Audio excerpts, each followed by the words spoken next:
La primera idea que quería transmitir y que está en la base de todo lo que vamos a ver es que el transporte no es una actividad que tenga una finalidad propia.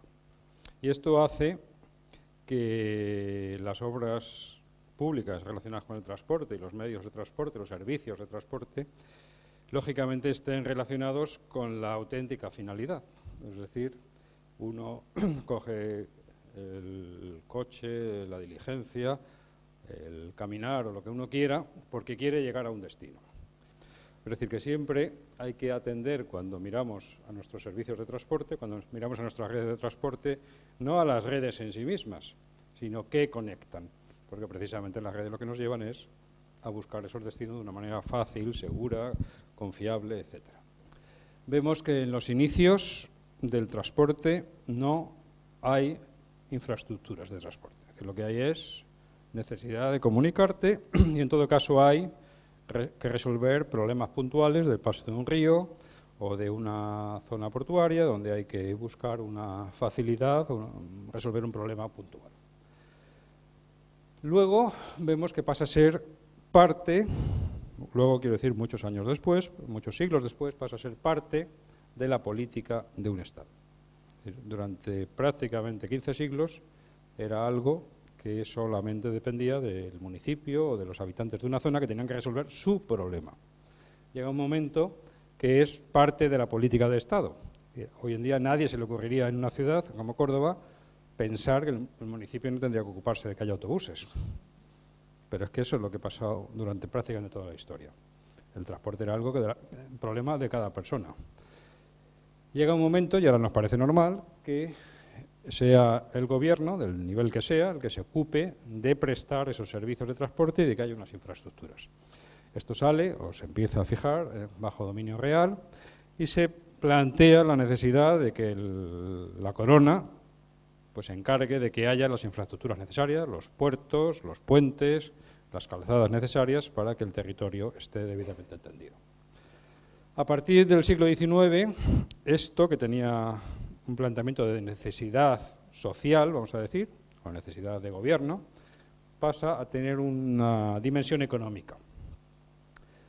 Empiezan a desarrollarse con el desarrollo del comercio y de la industria. Recordáis que estamos en el siglo del desarrollo industrial, de la revolución industrial. El intercambio comercial es mucho mayor y el modo de transporte es el modo en el cual las fábricas pueden vender y transportar y distribuir sus productos. Para ello se necesita emprendedores que ven en los modos de transporte un complemento a sus negocios industriales o de distribución de mercancías. Y por eso pues empiezan las grandes aventuras del ferrocarril, de las vías navegables, que son empresas privadas, empresas, muchas de ellas con concesiones reales y con, habría que dedicar mucho tiempo para entrar en el cómo se hace, pero son en el fondo iniciativa privada por interés económico que se dedican a desarrollar redes de transportes. Y precisamente la ingeniería lo que pretende es facilitar esos medios, ¿no? Es decir, saber, no solamente hay que tener carreteras, no solamente hay que tener carretas o aves, sino hay que saber gestionarlos, ¿no? Hay que poder gestionarlos de manera que constituyan no solamente una red, sino un servicio. Aquí a la izquierda tenemos la movilidad de personas y a la derecha la movilidad de mercancías. La estadística o el gráfico recoge cómo nos movíamos desde el año 1850, precisamente la cita de esta revista de Obras Públicas, hasta, digamos, la actualidad. Entonces, lo que podemos ver es que la humanidad, y esta gráfica es, digamos, horizontal, esencialmente durante siglos lo que ha hecho es caminar. Fue precisamente en el primer tercio del siglo XIX, precisamente por el crecimiento de otros modos de transportes, cuando ese caminar y bicicleta pues empezó a caer como modo de transporte. Esto explica, yo por lo menos lo utilizo esta transparencia a veces para explicar, pues esa vuelta en nuestras ciudades, aquí en Córdoba es un ejemplo, a la peatonalización de nuestros cascos históricos, a itinerarios donde la prioridad peatonal vuelva a ser una realidad. ¿Por qué? Porque en realidad el modo de transporte más propiamente humano es caminar, porque todos podemos caminar. Evidentemente eso supone que la organización de actividades en el territorio deben ser tales que permitan llegar caminando. Si los centros comerciales se ponen en los afueras de las ciudades a 10 kilómetros, es imposible que podamos ir caminando. Si se revitalizan los comercios dentro de la ciudad, pues sí podríamos ir caminando.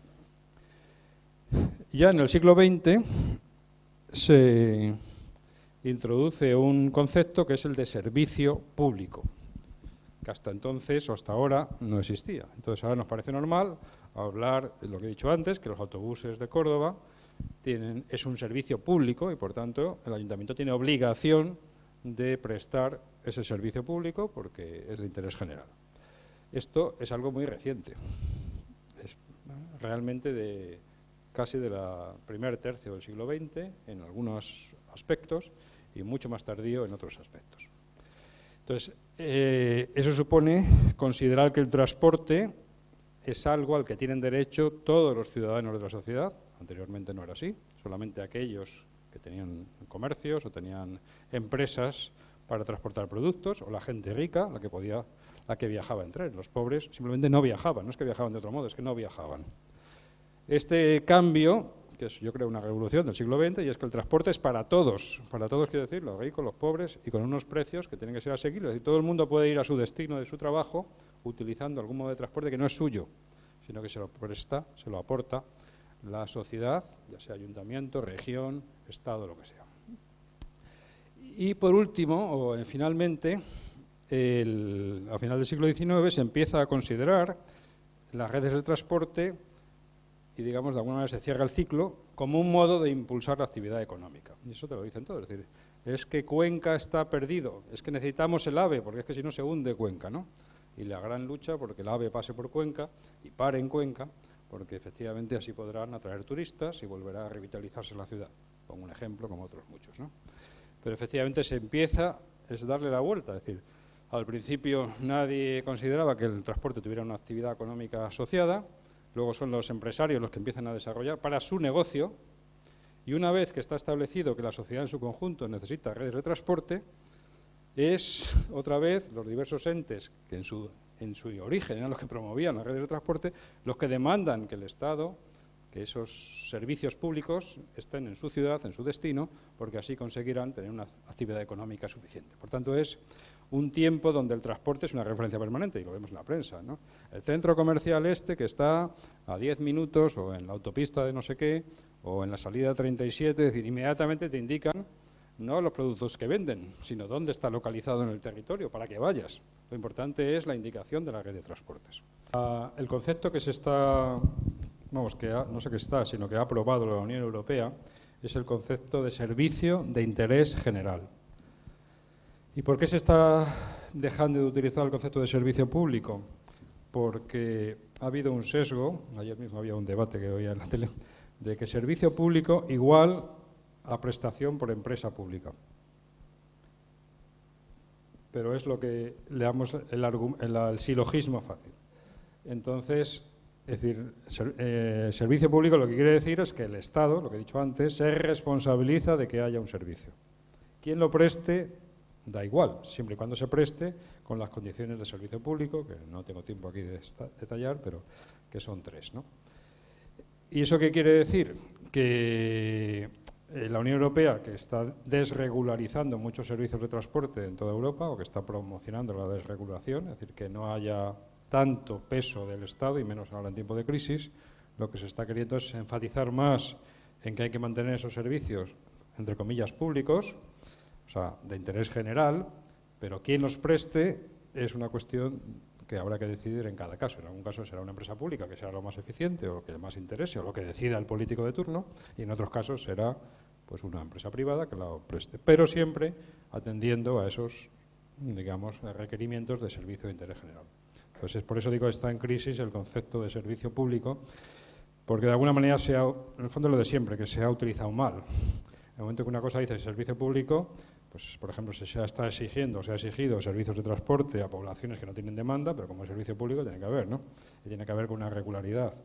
Bien, y por último, y con esto ya sí que cierro y perdonáis, es un poco, ya esto ya sí que es, ya no tiene nada de histórico, sino que es el momento actual o a futuro, es decir, bueno, ahora podemos decir que hay otro vector que se está introduciendo en el sector del transporte y en todos los sectores, que es el concepto de sostenibilidad, ¿no? He puesto antes esta cita de la revista de las públicas, como el ferrocarril que salía de Barcelona, pues asustaba a los pájaros y a los animales y tal, y evidentemente esto es algo que ahora mismo no se inventaría, todo el mundo sería una herejía, ¿no? El transporte tiene que estar integrado en el medio ambiente, tiene que producir el mínimo impacto ambiental, tiene que, por tanto, integrarse ese concepto de servicio público dentro del medio ambiente, la seguridad, el consumo, limitar el consumo de recursos naturales, y por tanto aquí volvemos otra vez a cerrar el círculo, ¿no? Y es lo que dije un poco al principio.